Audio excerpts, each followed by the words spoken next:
kitab Aqidatut Tauhid, masih pada bab 4 pasal yang kedua. Al-Faslu Tsani, pasal kedua. As-sihru wal-kihanatu wal-irafah. Sihir, perdukunan, dan peramalan. Ini masih ada kaitannya ya, antara tiga ini biasanya saling berhubungan satu dengan yang lain. Intinya adalah kullu hadhil umuri a'malus syaitaniyah. Semua perkara-perkara ini merupakan perbuatan-perbuatan syaitan, muharramatun, yang diharamkan dalam Islam, tidak boleh dikerjakan, tidak boleh dipelajari, dan tidak boleh diajarkan. Takhalla bil ibadati aw tunaqiduha. Hal ini dapat menghilangkan akidah secara keseluruhan, atau perkara yang dapat mengurangi jadi nilai-nilai akidah kita, atau dapat membatalkan secara keseluruhan. Li'annaha la tahsuluhu illa bi umurin syirkiyatin. Karena perkara-perkara tersebut tidaklah dapat terjadi melainkan melalui perbuatan-perbuatan syirik, baik itu sihir, perdukunan, peramalan. Kemudian yang pertama, fasihru ibaratun amma khafiyun walatufa sababuhu. Adapun sihir merupakan perkara yang tersembunyi dan halus sebab-sebabnya, atau rumit sebab-sebabnya, nggak diketahui, sehingga jarang kadang orang bisa mengungkap pembunuhan akibat sihir. Karena susah untuk dibuktikan. Apa korelasi antara kemenyan dengan kematian orang? Ya. Susah menghubungkannya. Oh itu dia meninggal karena disantet, dibunuh itu. Buktinya apa? Itu di rumahnya ada menyannya. Ada korelasi antara menyan dan kematian seseorang. Susah dibuktikan. Makanya dalam ilmu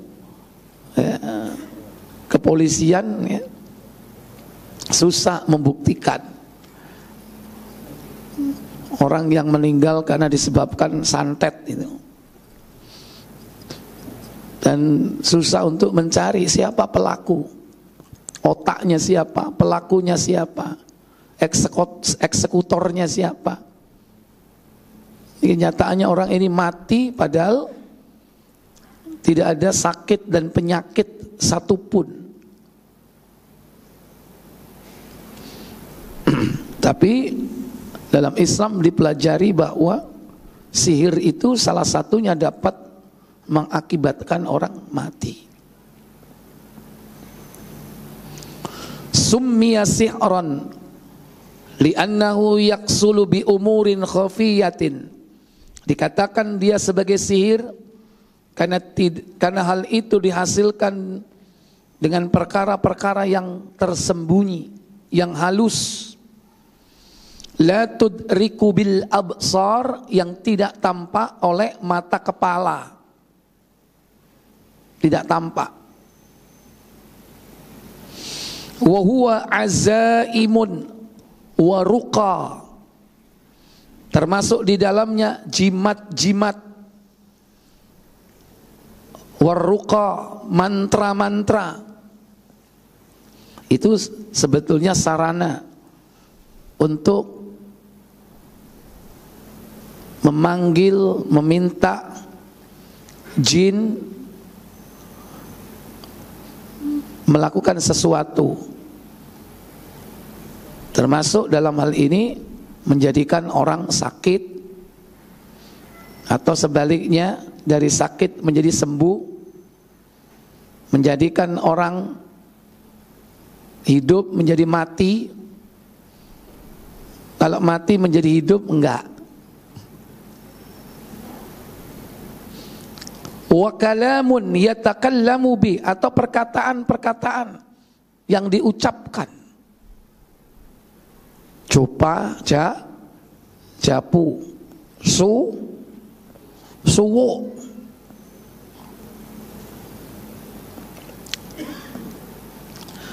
Wa adawiyatun,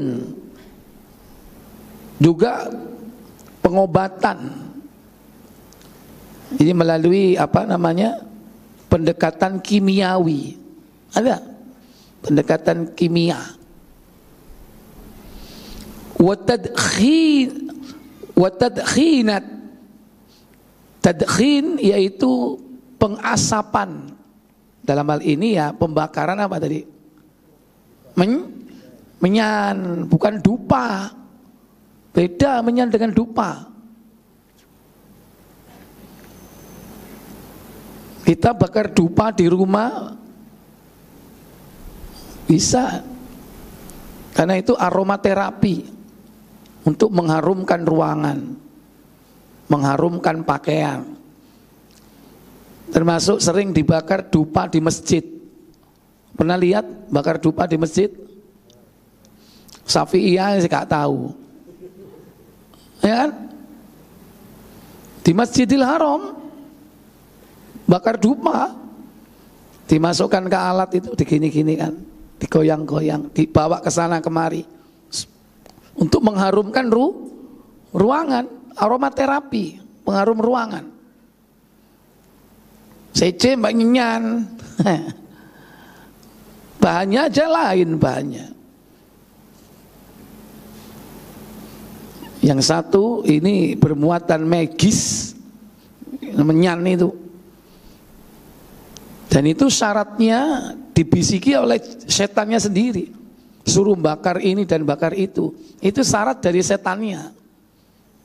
Ya menyan itu yang dibakar.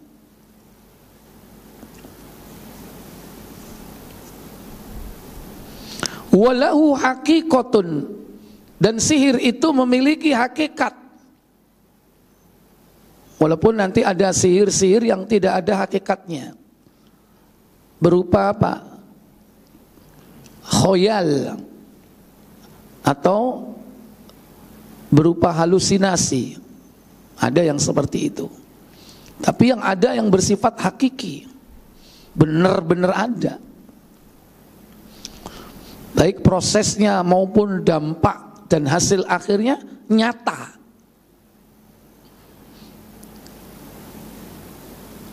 Wa minhu ma yu'athiru fil qulubi wal abdan.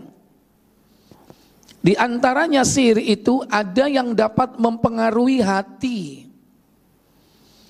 wal abdan, juga jasad badan kita. Wa yumradu, dapat membuat orang sakit. Wa yaktulu, dan bahkan membunuh. Wa yufarriqu bainal mar'i wa zawji, bahkan dapat memisahkan antara suami dan istri. Ini contoh-contoh sihir yang hakiki, benar-benar ada. Dapat mempengaruhi apa? Hati. Hati ini diputar giling, dibuat gelisah, resah, gundah gulana. Itu bisa jadi akibat dari sihir.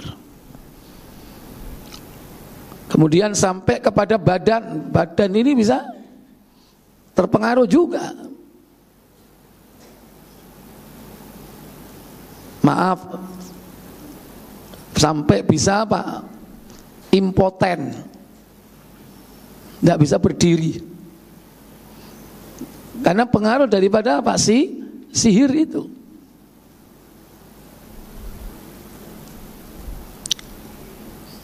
Dan itu bisa bukan hanya laki-laki, perempuan juga begitu. Tertutup.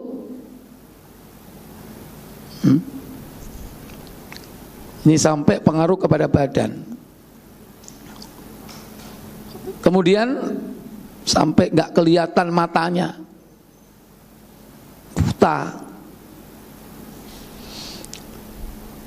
Dan juga dapat menyebabkan penyakit. Penyakit bisa. Tapi yang umum itu biasanya sihir ini nunggangi penyakit yang sudah ada.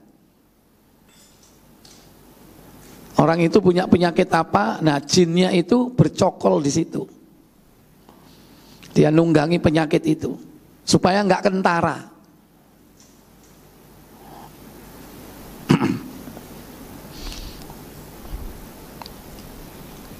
Maka kalau ada orang yang badannya itu sehat, semua organnya bagus, secara medis orang ini tidak punya penyakit apapun, baik penyakit generatif, yaitu turunan dari orang tuanya, atau penyakit-penyakit yang bukan turunan, yang datang kemudian hari. Dia tidak punya semua itu. Nah, disitulah nanti tampak bahwa sihir itu kelihatan semakin nyata.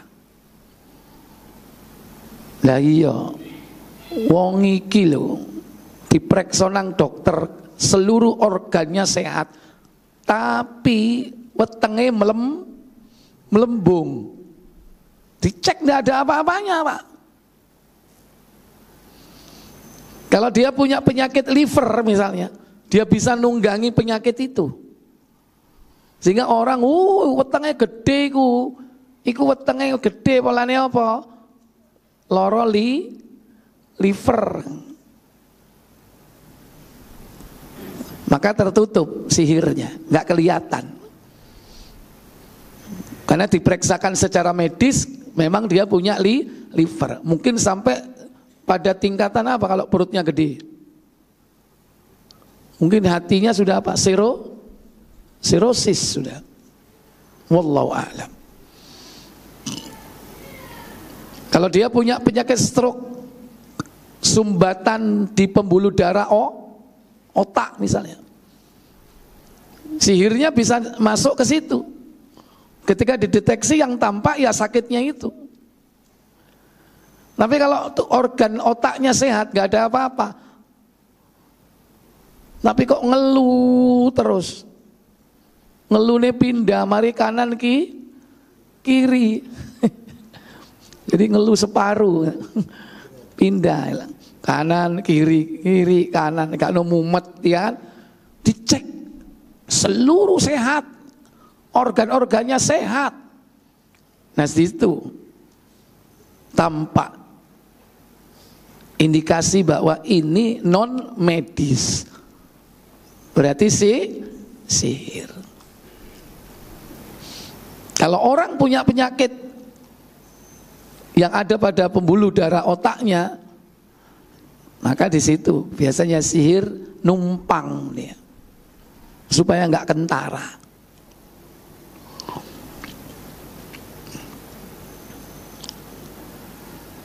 Bahkan dia dapat memisahkan antara suami dan istri. Ini Pak,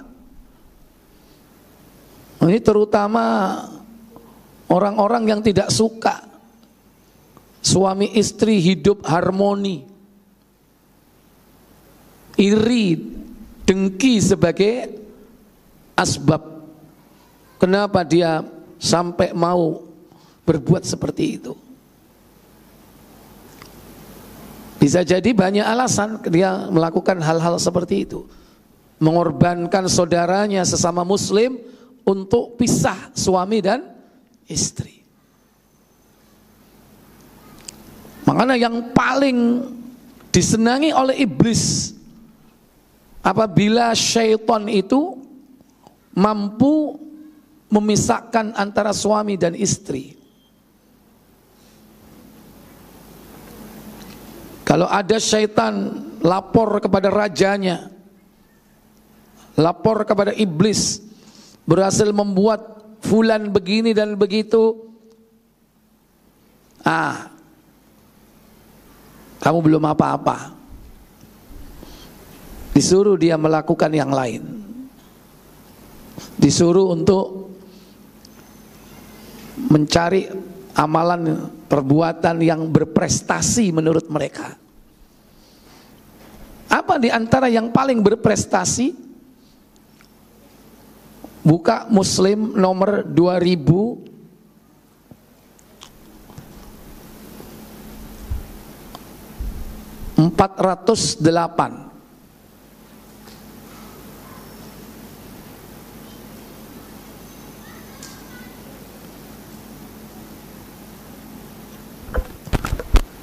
Singgasana iblis berada di lautan. Iya, silakan.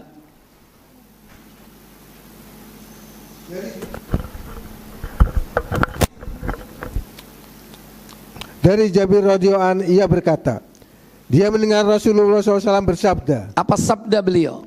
Singgasana iblis berada di lautan. Inna arsyal iblisa alal bahri. Sesungguhnya arsh, singgasana iblis itu berada di lautan. Begitu turun dari surga, iblis itu menempati lautan. Dia membangun kerajaan di sana. Dari sana dia mengirim pasukannya untuk membuat fitnah atau mengacau umat manusia. Iya, dikirimlah saroyah, yaitu pasukan, ditebar ke daratan untuk membuat kekacauan, kerusakan. Mulai dari syirik, kufur, nifak, bid'ah, maksiat. Yang paling hebat di antara mereka apa? Maka siapa yang lebih besar membuat bencana, dialah yang lebih besar jasanya di kalangan mereka. Ya. Lanjut. 2409. Dari Jabir radhiyallahu an, ia berkata, Rasulullah SAW bersabda, iblis membuat pusat kegiatannya di permukaan air. Dari sana dikirimnya pasukan-pasukan untuk mengacau umat manusia. Pasukannya kelihatan atau tidak, Pak? Pasukan iblis kelihatan atau tidak? Enggak kelihatan. Yang kelihatan itu ya agennya dari jenis manusia. Tapi yo kadang enggak ketoro. Namanya iblis. Dia sudah mentraining pasukan-pasukannya bagaimana supaya mereka bekerja secara halus. Terus, maka yang paling berjasa di antara mereka ialah yang paling besar membuat kekacauan. Salah seorang di antara mereka datang melapor. Lapor. Aku telah membuat begini dan begitu. Aku telah membuat fulan tenggelam dengan zina. Aku telah membuat fulan tenggelam dengan judi. Aku telah membuat orang suka kepada minum khamr misalnya. Apa kata iblis? Lalu dijawab oleh pimpinannya, engkau belum membuat apa-apa. Ma sana'ta. Kau belum berbuat apa-apa kamu. Sana. Kerja, kerja, kerja. Wah gitu. Hashtagnya. Suruh kerja keras ya, supaya cari prestasi. Maka datang yang lain melapor. Apa katanya? Kemudian datang pada yang lain lalu berkata, tidak aku tinggalkan dia sehingga aku berhasil memisahkannya dari istrinya. Lapor. tidaklah aku datang ke sini melainkan aku sudah memisahkan dia dari istrinya. Terjadilah perceraian. Kata iblis apa katanya? Lalu dijawab oleh pimpinannya, engkaulah yang paling hebat. Ni'mal lak, engkaulah yang paling hebat. Dapat apa? Kalau paling hebat berarti dapat apa? Dapat penghargaan, dapat lencana, dapat trofi, dapat apa lagi? Wow, banyak ya penghargaan. Ini yang paling disuka iblis itu apa? Terjadinya perceraian. Makanya nek ana uang suka ngompor-ngompori supaya wong wedok iku pegatan, iku berarti koncone sapa? Halo? Iblis. Jeng kon iku lho sik ayu. Mosok wong lanang koyo ngono ae enteni apa ni? Lho anu. Wis tuwa, elek. Melarat. Ngentutan ya. Kon iki lho sik ayu. Wis aja suwen. Sik akeh sing seneng mbek awakmu. Iblis enggak ini? Kok iblis? Pasukannya siapa ini? Ya, agennya dari jenis apa? Dari jenis manusia. Ono enggak wong koyo ngono yu? Hah? Antum harus hati-hati, jangan sampai istri antum itu gombol mbek wong ngono iku. Ya kan? Mungkin enggak itu terjadi? Sangat mungkin. Kayak antum harus memilihkan teman yang baik. Iya saiki sik enom, sik ganteng, sik kuat, sik duwe-duwe, engko nek wis tuwa. Makanya hati-hati. Kenapa? Berdasarkan hadis ini, setan itu paling suka terjadinya perceraian. Di satu sisi itu wanita, hati-hati. Di sisi yang lain, kunci daripada talak itu ada pada laki-laki. Antum harus bertahan, jangan mudah-mudah mengeluarkan kata cerai. Kadang-kadang antum sing gak kuat, pendino dijalui pegat. Wes sumpah aku dek, wes kene tak cerai. Buyar kalau sudah seperti itu. Hanya antum harus kuat, harus mentalnya harus kuat. Gitu. Jangan sekali-sekali mencerai istri, jangan. Prinsip itu kalau bisa, jangan mencerai istri kalau belum punya istri 4. Nek bojo 4 baru silakan mencerai salah satunya. Mari ngono lebokno maneh tetep 4 ya. Cari ilang lain maksudnya. Begitulah yang dilakukan oleh cucu Rasulullah. Siapa? Hasan bin Ali bin Abi Thalib. Bojone paling akeh. Kenapa? Wanita-wanitanya antri. Istrinya 4 terus. Setelah 4 ini ada yang antri mau masuk lagi, dudukkan istri-istrinya. Siapa di antara kalian yang mau aku ceraikan? Siapa di antara kalian yang hidupnya bahagia, mau enggak aku ceraikan? Demi kaummu. Dia belum punya suami. Ada yang mau dicerai, cerai, ini nikah. Begitu. Antum baca kitab Al-Bidayah wan Nihayah, bab Khulafaur Rasyidin, tentang pembahasan zaman sahabat Ali bin Abi Thalib. Begitu Pak. Baru 4 sampai nyerah. Nek gurung 4 gak oleh nyerah Pak. Ya kan? Wis carno ae. Mana dalilnya enggak cerai meskipun istrinya error. Meskipun istrinya gak karu-karuan. Ojo dicerai, kenapa? Nanti nek mau cerai tambah gak karu-karuan. Belum tentu bisa mendapatkan yang lebih baik daripada antum. Bisa jadi malah gak karu-karuan agamanya. Ya. Yang penting antum jangan cerai. Kecuali kalau dia berangkat ke pengadilan ngurus dewe kemudian dapat surat. Ore, saiki lah ngono kan. Seneng oleh surat kan? Ya udah itu bukan urusan kita. Yang tanggung jawab petugas kantor pengadilan agama yang tanggung jawab di sisi Allah Jalla wa'ala. Antum tidak menceraikan kok, dia sendiri yang mencerai sendiri. Yang penting antum jangan cerai. Bejatan mana istri antum dengan istrinya Nabi Lut? Bejatan di. Halo, bejatan istrinya Nabi Lut. Iya kan? Tapi Nabi Lut mencerai istrinya enggak? Nabi siapa lagi yang istrinya durjana? Siapa? Nabi Nuh. Nabi Nuh mencerai istrinya? Enggak. Itu ladang ujian buat antum, melatih jiwa, melatih mental, ya, menghadapi wanita seperti itu.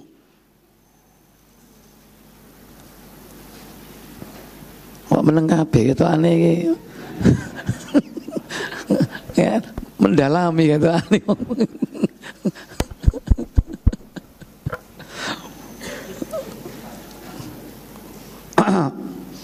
Iki jebus sendiri Mbak Sihir kok Mbak.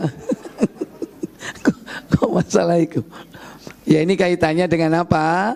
Setan paling suka perceraian. Makanya antum kalau istrinya minta cerai, wis ojo direken.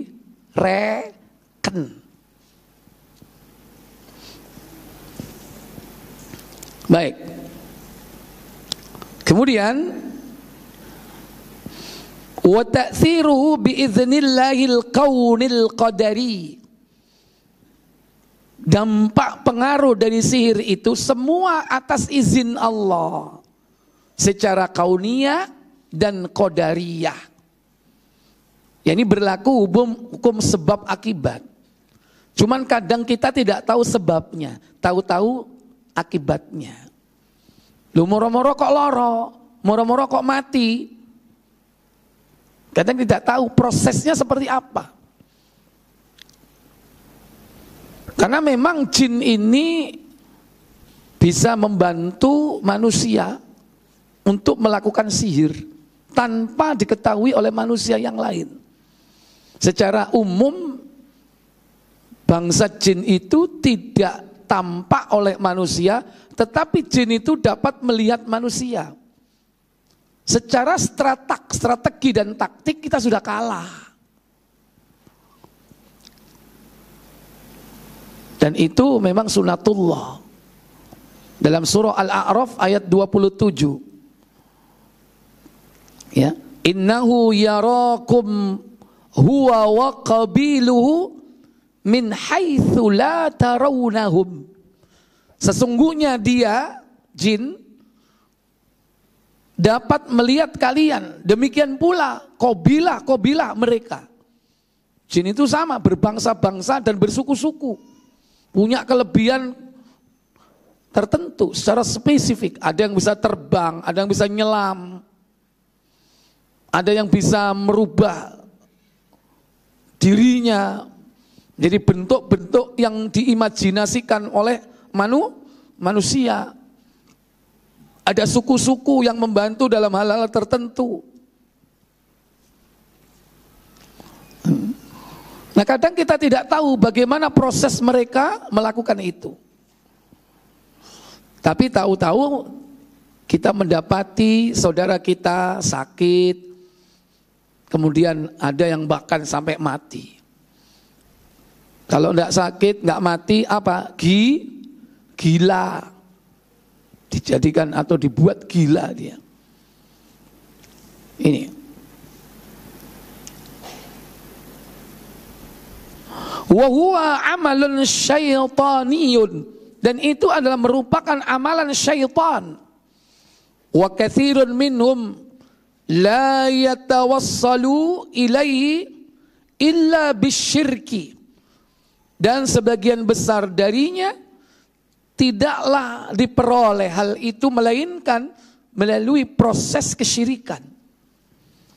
Wa taqarrub ilal arwahil khabithah, atau melalui cara pendekatan terhadap arwah-arwah yang buruk, yang jelek, bima tuhibbu, yang dia sukai. Arwah yang jelek ini ya jin-jin yang jahat itu. Walaupun jin itu ada jin muslim, sama seperti kita. Ada yang beriman, ada yang kafir, ada yang muslim, ada yang non muslim. Tapi rata-rata jin yang bisa diajak berkolaborasi, membantu manusia dalam urusan-urusan jahat, itu rata-rata jin jahat juga. Maka manusia fasik akan bersama dengan jin fasik. Karena jin yang beriman dan bertakwa tidak akan ngurusi dunia permanusiaan. Gak ngurus. Beda alam. Masing-masing sibuk di alamnya beribadah kepada Allah. Jin juga begitu. Kalau dia beriman bertakwa, sibuk beribadah di alamnya sendiri. Wa ma khalaqtul jinna wal insa illa liya'budun. Mereka sibuk beribadah. Seperti orang mukmin. Orang mukmin itu gak ngurusi dunia perizinan. Perjinan apa perizinan? Oh perjinan. Kok perizinan? Gak ngurus dunia perjinan. Kalau orang fasik, dia nyari-nyari, yo apa yo carane iso delok jin. Akhirnya jinnya bisi wocon surat jin ping 40. Begitu diamalno maca surat jin ketok bener tiba yo maca surat jin. Padahal yang dibaca Al-Quran, tapi kok bisa lihat jin? Normal apa enggak? Normal apa tidak orang bisa lihat jin? Enggak normal. Lah gak normal kok digolei? Kita enggak bisa lihat jin itu normal. Tapi ada sejak kecil dia bisa lihat jin indigo. Bisa lihat dunia lain. Itu enggak normal itu. Ibarat dia cacat. Cacat itu ada, pertama lahir cacat fisik. Lahir sombeng, lahir keting, lahir tingklang, lahir buta, cacat fisik. Kedua, cacat mental. Lahir debil, imbisil, idiot. Cacat mental. Ada cacat jiwa. Mungkin dia punya kecenderungan suka sesama jenis. Cacat bisa jadi. Itu juga bisa pengaruh dari setan juga. Ada cacat ruhani. Ruhaninya cacat. Apa? Sejak kecil bisa lihat dunia lain. Ma, itu Detera siapa ma? Baju putih, rambut panjang. Terus kok matanya kok gitu ma? Mana? Nggak ada. Iya ma, itu ma ngadep ke sini ma. Mana nggak ada? Itu senyum ke kita ma. Mamai Melayu.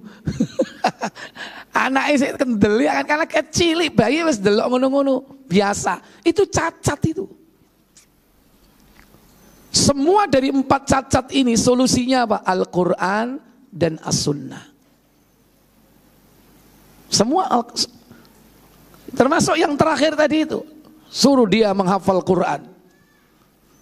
Suruh dia selalu membaca Al-Quran. Tertutup nanti seperti itu. Jadi kembali normal lagi. Kalau dijauhkan dari Quran, dipupuk, dilatih ketajamannya, wis gede dadi paranormal, dadi dukun, jadi pemburu hantu, Ghostbuster. Gitu. Karena dipupuk sejak kecil tidak segera diselesaikan. Mestinya apa? Kalau lahir cacat fisik, sombeng, boleh nggak operasi? Boleh. Operasi boleh, mengembalikan kepada fungsi. Mengembalikan kepada asalnya. Karena sombeng itu angel nek maca Quran. Niat operasi sombeng supaya apa? Makhorijul hurufnya cek jelas.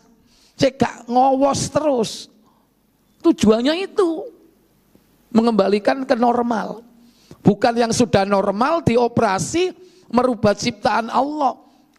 Kurang ayu, kurang halus, kurang kenceng, kurang gede. Maksudnya irungnya kurang gede. Merubah ciptaan Allah. Dosa atau tidak? Dosa. Kalau mengembalikan ke fungsi nggak masalah.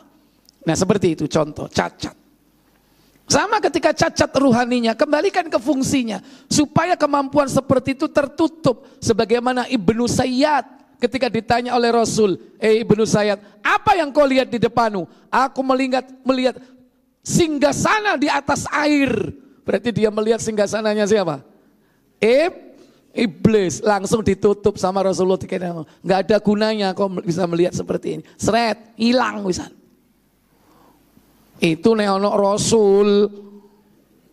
Kalau ono Pak RT mau ngenekno yo tetep pancet ae.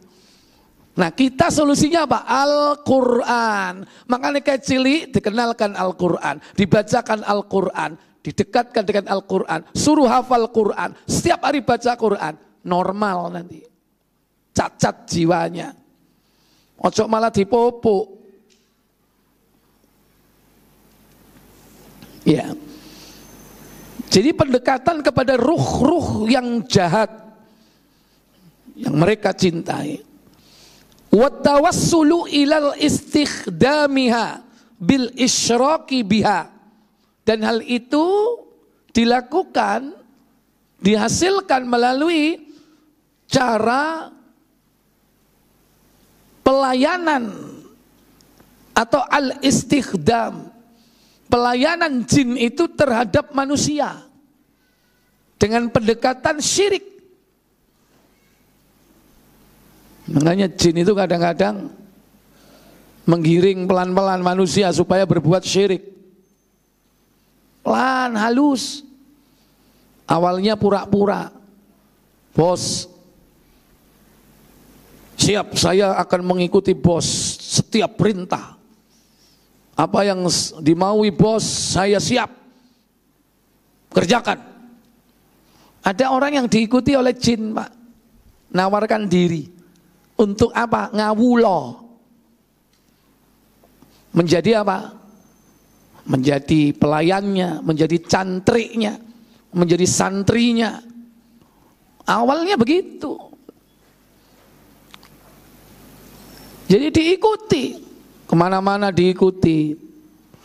Kalau kita terima, wis kon melok, aku nek butuh kok tulungan yo. Oh sudah, berarti antum sudah bikin apa? MOU, kerja perjanjian. Kalau didatangi seperti itu ditolak. Lu kok bisa orang tahu bahwa dia diikuti? Ya karena punya potensi untuk diikuti setan. Mungkin selama ini perbuatannya menyimpang. Makanya dia tampak.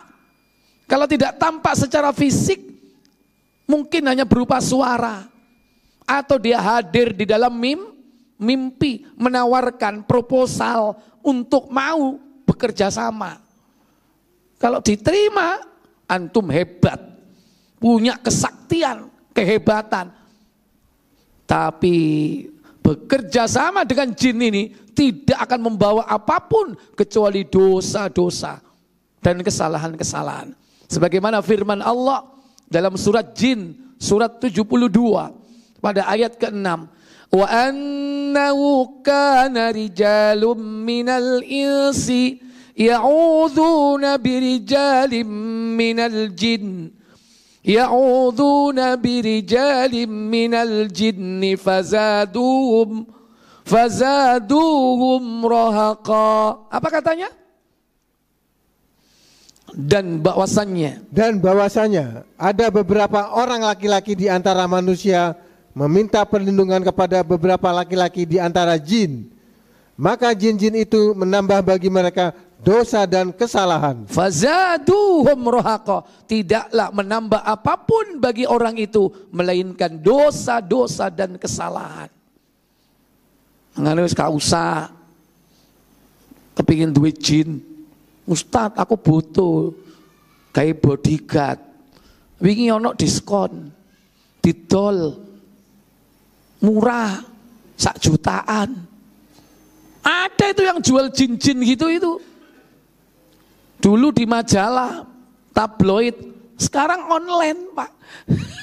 Ngikuti tren sekarang. Jual jin sebagai bodyguard, sebagai khodam. Bahkan yang jualan, saya punya koleksi 100 atau 200 jin. Loh coba, bahkan ada yang punya koleksi 1000 jin. Didol Pak. Bahasanya apa? Dimaharkan. Maharnya sekian, maharnya sekian. Nanti datang dengan keadaan kondisi tertentu seperti ini dan seperti itu. Apa manfaatnya? Justru orang itu akan digiring kepada perbuatan dosa. Puncaknya akhirnya apa? Asyirku billah, melakukan syirik. Keterkaitan antara sihir dengan perilaku pelayanan bangsa jin kepada manusia melalui cara-cara syirik. Walihada qarinuhu syari' bisyirki. Oleh karena itu Allah melalui lisan nabinya asy-syari' sebagai pembuat syariat mengikutkan antara perbuatan syirik itu dengan sihir. Haitsu yaqulun Nabi sallallahu alaihi wasallam, tatkala Nabi beliau bersabda dalam sebuah hadis, ijtanibus sab'al mubiqat. Jauhilah oleh kalian 7 perkara yang membinasakan. Qalu, maka sahabat bertanya, wa ma hiya? Apakah saja itu wahai Nabi? Qal, Nabi mengatakan, al-isyraku billah.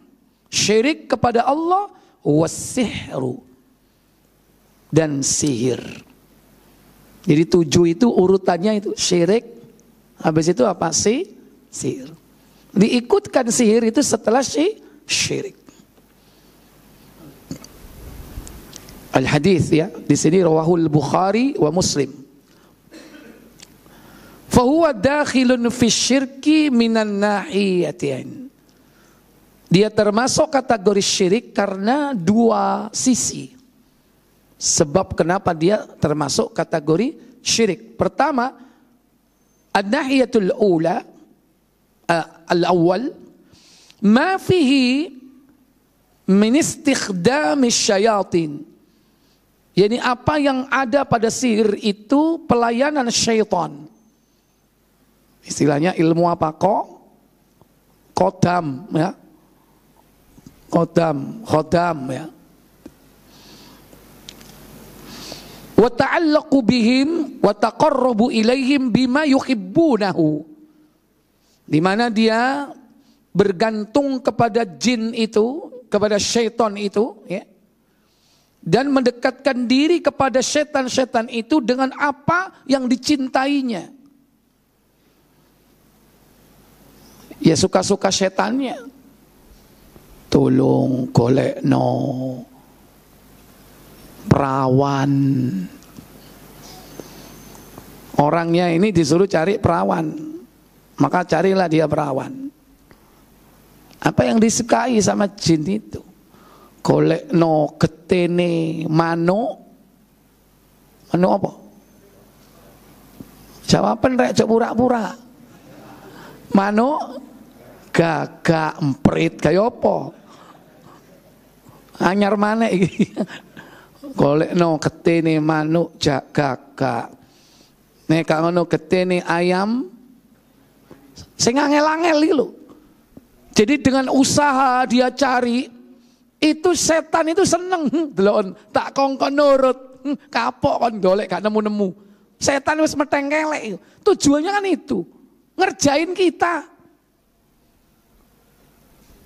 Golekno wedhus kendit. Angel gak? Angel. Umpama ono nemu, regane murah apa larang? Larang. Itu targetnya itu.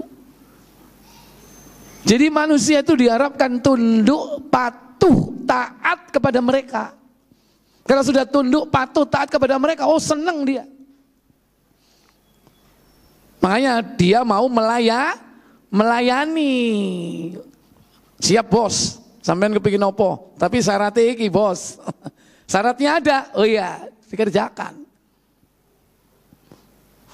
Jadi yang di Pulau Soro dulu manusianya apa jinnya? Halo? Manusianya dulu di Pulau Soro dikerjain. Baru jin itu mau melayani.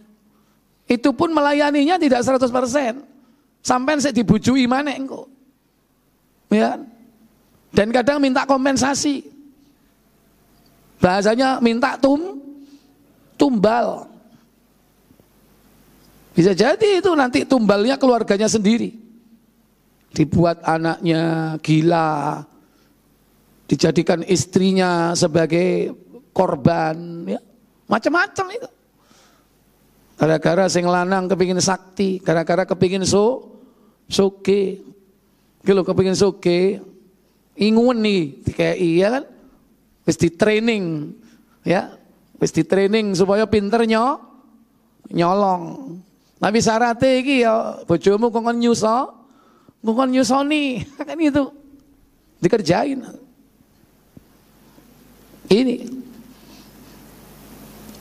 liyakumu bi khidmatis sahir. Hal itu dilakukan untuk melayani tukang sihir itu, setan ini. Fasikru min ta'limis syayatin, dan sihir itu merupakan pengajaran dari syaitan. Kama qala Allah Ta'ala, sebagaimana firman Allah Ta'ala dalam surah Al-Baqarah ayat 102, walakinna syayatina kafaru yu'allimuna an-nasa as-sihra. Ini dipotong ayatnya dari awal, wattaba'u ma tatlu syayatinu ala mulki Sulaiman wa ma kafara Sulaiman walakinna asyayatina kafaru yu'allimuna an-nasa as-sihr. Apa katanya? Dan mereka mengikuti apa yang dibaca oleh setan-setan pada masa kerajaan Sulaiman. Dan mereka mengatakan bahwa Sulaiman itu mengerjakan sihir. Padahal Sulaiman tidak kafir, yaitu tidak mengerjakan sihir. Hanya setan-setan itulah yang kafir, yang mengerjakan sihir. Ya. Wattaba'u, mereka mengikuti ma tatlus syayatinu, apa yang dibaca pada masa kerajaan Sulaiman. Nabi Sulaiman ini diberikan oleh Allah kemampuan, mukjizat dari Allah, mampu menguasai bangsa jin. Hanya Nabi Sulaiman saja yang mampu menguasai bangsa jin, memerintah dan bahkan menghukum nek jine balelo. Tidak seperti orang sekarang yang katanya punya jin, punya khodam, katanya nurut, tunduk dan patuh. Bohong. Kebalikannya, manusianya yang tunduk dan patuh kepada siapa? Jin. Kalau Nabi Sulaiman jangan macam-macam. Jin-jin ini disuruh bekerja, nurut dia. Baut membangun bangunan yang tinggi. Termasuk juga memindah benda dengan cepat. Dulu yang sempat mau memindah singgasana Ratu Balkis siapa? Jin Ifrit. Sebelum kau tuan berdiri dari singgasanamu, singgasana Ratu Balkis sudah ada di hadapanmu. Tapi masih kalah dengan seorang alim ulama yang diberi ilmu Allah, yang tidak lain adalah sekretaris Nabi Sulaiman sendiri. Bos, aku bisa memindahkan dalam hitungan sekejap mata. Clik, wis ono nang ngarep. Karena dia memiliki apa? Ilmu yang diajarkan oleh Allah kepadanya, yaitu berupa apa? Ismul A'zam. Nah iku sing digoleki mbek wong saiki iku. Tapi ya ketemune gak karu-karuan. Mari ngono dadi gendeng jare wong kabotan ilmu. Gara-gara salah dia mengamalkannya. Beda dengan Nabi Sulaiman, betul-betul dia menguasai jin. Nah, disinilah alibinya syaitan. Nabi Sulaiman pada zaman itu mereka itu justru takut kepada Nabi Sulaiman, rakyatnya ini, yang tidak lain adalah Bani Israel. Karena Nabi Sulaiman ini tahu rakyatnya ini banyak memiliki koleksi kitab-kitab sihir yang mereka pelajari ketika mereka hidup di negeri Mesir di zaman Nabi, setelah Nabi Yusuf. Nabi Yusuf meninggal kan, penguasanya Mesir lagi kan, penguasa kufur. Dan mereka senang melakukan sihir. Akhirnya mereka diperbudak Bani Israel ini oleh orang-orang Mesir. Dan Raja Mesir, Fir'aun, 400 tahun lebih berinteraksi dengan orang-orang Mesir yang mereka hidup pada puncak kejayaan sihir. Makanya orang-orang Yahudi mereka pandai. Karena dia belajar dari orang Mesir. Punya koleksi. Nah, koleksi kitab-kitab sihir itu pada saat Nabi Sulaiman, kan lama itu kan, Musa, Harun, baru Dawud, baru Sulaiman. Nah, pada masa kerajaan Sulaiman ini dilakukanlah sidak, inspeksi mendadak, didatangi seluruh rumah-rumah, digeledah, diambil kitab-kitab sihir Bani Israel, dikumpulkan, dipendam di bawah tanah. Kalau enggak ya dicuri lagi. Saking takutnya diambil oleh mereka lagi dikubur di mana? Dikubur di bawah singgasana Nabi Sulaiman. Jadi ini singgasananya, dikubur di bawahnya. Semuanya kalau wong jopo, iki nek dipelajari, iki engko umatku iki gak karu-karuan. Mereka senang sihir. Begitu Nabi Sulaiman wafat, meninggal dunia, datanglah syaitan. Syaitan membisiki mereka, Cak, sampean neru. Iku nanggone singgasane Nabi Sulaiman ngisore terdapat perbendaharaan ilmu yang luar biasa. Galilah di bawah singgasananya. Di situ ada perbendaharaan ilmu. Dan ilmu itulah yang dikuasai oleh rajamu Sulaiman. Sudah lama meninggal, penjagaan tidak ketat. Akhirnya digali singgasananya. Dan mereka menemukan kitab-kitab sihir. Itu yang punya kitabnya udah mati. Ini yang menemukan anak cucunya. Sehingga gak merasa memiliki, gak merasa memiliki. Karena yang punya udah meninggal, udah lama. Wah, iki tepak iki. Akhirnya alibi setan ini berhasil. Disimpulkan oleh mereka, oh kalau begitu Raja Sulaiman itu hebat karena mempelajari ini. Berarti Nabi Sulaiman tertuduh melakukan sihir. Makanya kok hebat, isok menguasai ifrit, isok ngomong mbek kewan, isok memerintah angin. Iki tibai. Berhasillah syaitan. Makanya Al-Quran datang sebagai apa? Sebagai buku putih untuk mengembalikan nama baik Nabi Sulaiman. Bahwa Nabi Sulaiman tidak mengajarkan sihir. Makanya diturunkan Al-Baqarah 102. Dan mereka mengikuti apa-apa yang diturunkan pada masa kerajaan Sulaiman. Wa ma kafara Sulaiman. Sulaiman itu tidaklah kafir. Kenapa? Karena mengajarkan sihir itu kafir. Walakinna syayatin, akan tetapi setanlah yang kafir, yu'allimunan nasas sihra, yang telah mengajarkan setan, yang telah mengajarkan sihir. Ini antum bisa baca kisah seperti itu di tafsir Ibnu Katsir yang hijau itu 10 jilid itu, yang ada di Ra itu. Antum baca Al-Baqarah 102, panjang di situ. Termasuk nanti ada 8 cabang sihir. Ya, ini lebih lengkap lagi di kitab ini, nggak ada. Sama muallif tidak disebutkan secara rinci tentang cabang-cabangnya. Ya. Cuman harus tahu kita, makanya pelajari setelah itu. Nah, sisi yang kedua kenapa dikatakan syirik, sihir itu ma fihi min da'wal ilmil ghaib.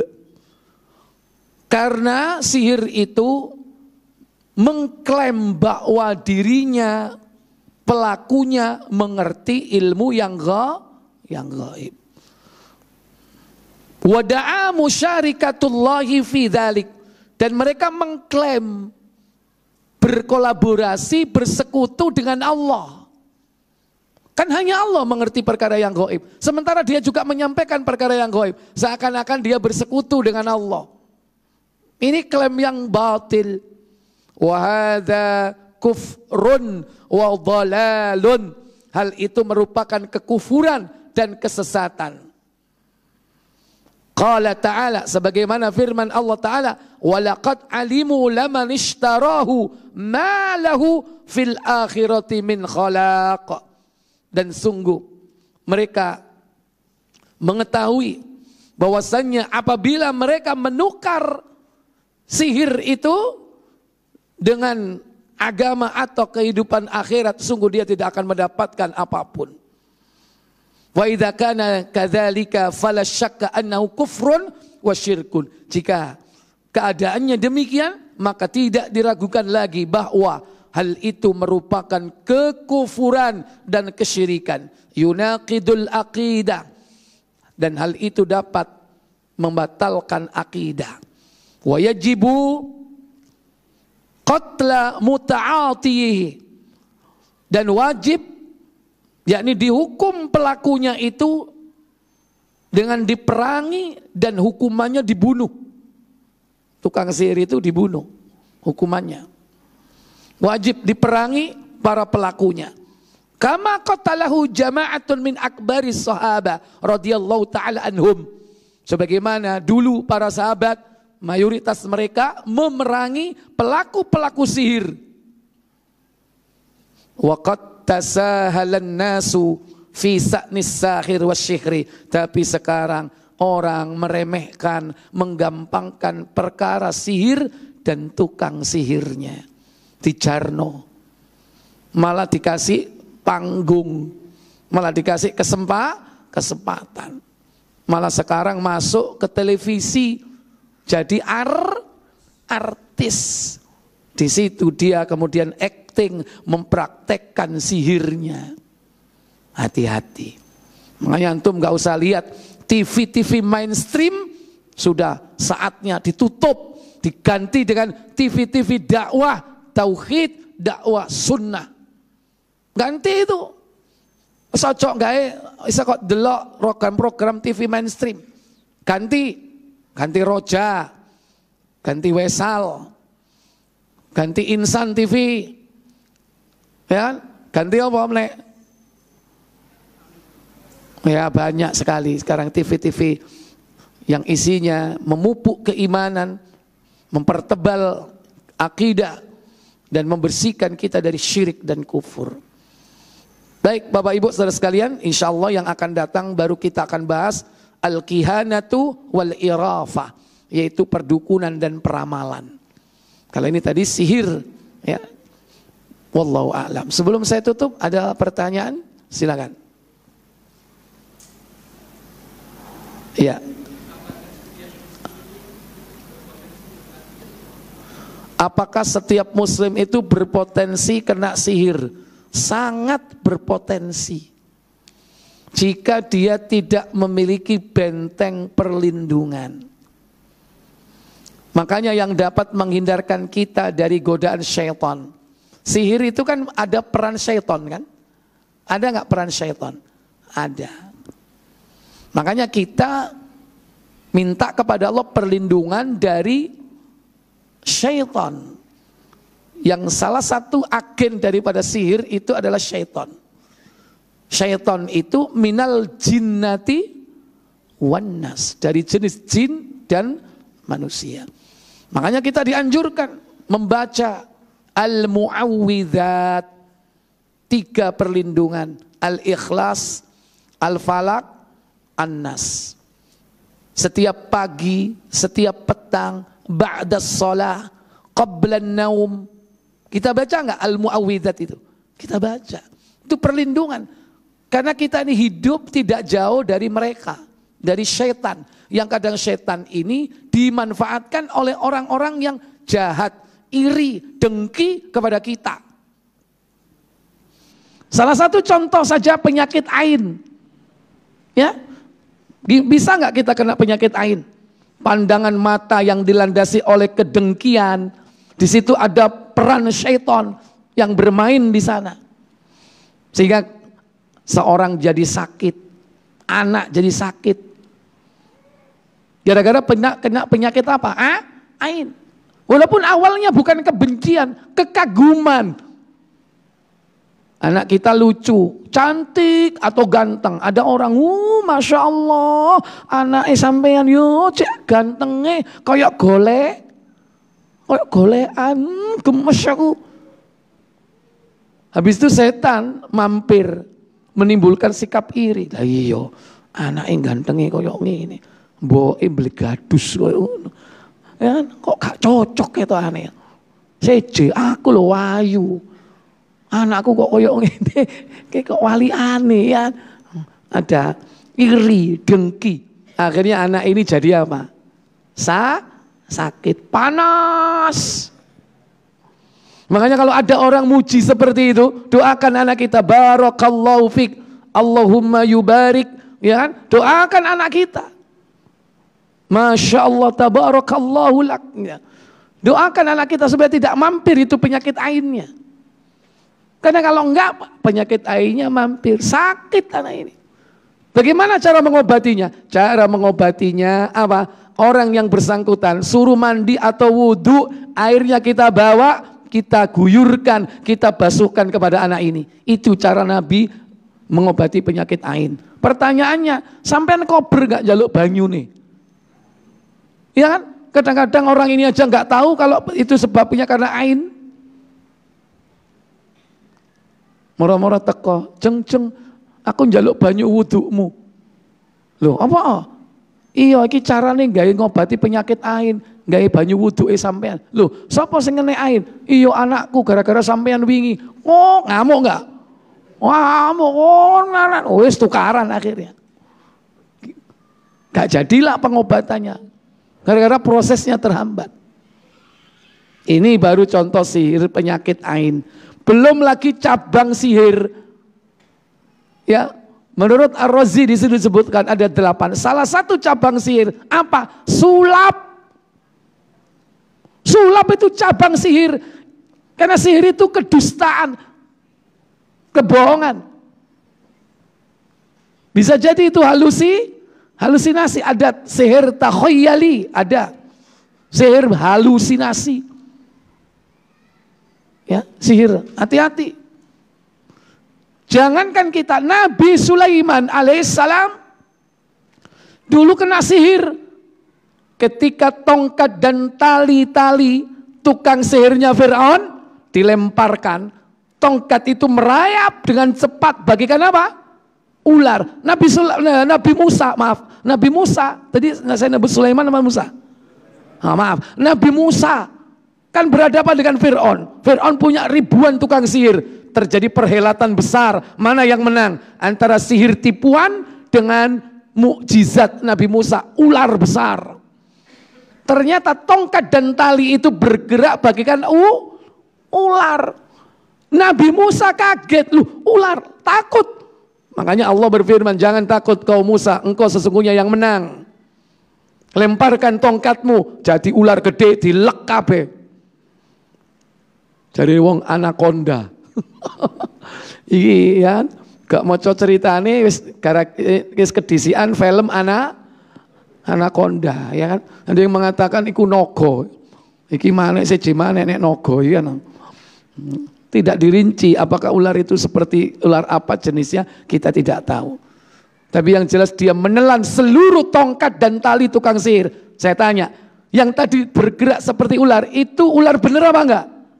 Enggak. Itu contoh sihir, halusinasi. Dan tukang sihir itu melemparkan dengan memakai apa? Memakai mantra. Lah mantra itu bisa diucapkan, bisa ditulis. Dan mantra modern itu adalah prom. Jika kau melakukannya pada AI, kau bikin prom, kau masukkan ke AI, fotomu bisa bergerak. Sihir atau tidak?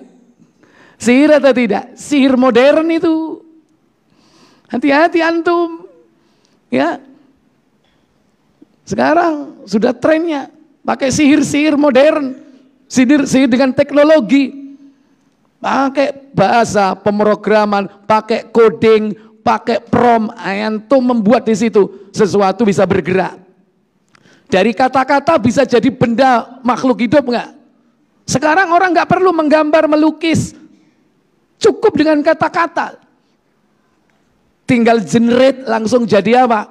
Jadi gambar makhluk hidup, statis. Dari statis dikasih AI lagi, dikasih kecerdasan artifisial lagi, dimasukkan mantra-mantra modern, jadilah dia bergerak. Hati-hati itu, bisa fitnah itu. Moro-moro aku ceramah, ono wong wedok moro ngambung aku. Bisa enggak seperti itu? Bisa wong nek elek mbek aku, digawe model ngono. Ono jamaah wedok moro lu, aku diambung, direbut. Bisa itu. Jadi fitnah tersebar kemana-mana. Abu Jundi direbut wong wedok, ya kan? Tiba-tiba gawe AI. Hati-hati. Sekarang tantangannya berat, Pak. Anak-anak kita nanti akan terbiasa dengan teknologi itu. Kalau tidak dilandasi dengan agama, akidah yang benar, hancur mereka. Ya, wallahu a'lam. Saya pikir cukup sampai di sini. Semoga bermanfaat. Kita tutup dengan kafarat majelis. Subhanakallahumma wa bihamdik, asyhadu an la ilaha illa anta, astaghfiruka wa atubu ilaik. Wassalamualaikum warahmatullahi wabarakatuh.